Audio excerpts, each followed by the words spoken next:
Have you ever judged someone in just a few seconds, only to discover later that you never knew the truth at all? This story begins with one small request, a piece of yellow soap. A man was sitting at home when his neighbor Jack knocked on the door. Jack looked uncomfortable, almost apologetic. "Could I borrow a piece of yellow soap?" he asked softly. It was such a small thing, a tiny piece of soap. But the man felt irritated. Why couldn't Jack buy his own? Why was he always asking for something? Still, he handed over the soap. Then he shut the door, shaking his head. Days passed. Then Jack came again. He stood awkwardly at the door, holding his hands together like he was hiding something. "Sorry, could I have another piece of yellow soap?" The irritation grew. But Jack's eyes, tired, worried, almost guilty, made the man pause. Then he sighed and gave him the soap. The third time Jack came, something changed. His voice trembled. His hands shook. He looked like a man breaking from the inside. The man, suspicious now, followed him after closing the door. He wanted to know what Jack was doing with all this soap.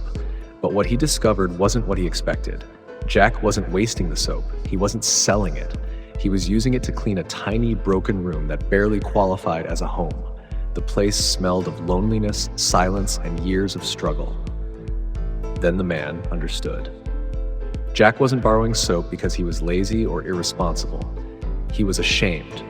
Ashamed that he had lost his job. Ashamed that he had nothing. Ashamed to even say it. He asked for soap because it was the smallest thing, the least embarrassing request, the only thing he could gather courage to ask. The man felt a weight settle on his heart. He had judged Jack without knowing anything. He had been irritated, while Jack was quietly fighting battles he never spoke about.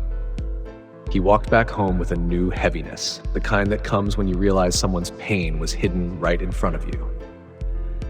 Jack came one last time, but this time the man didn't wait for him to ask.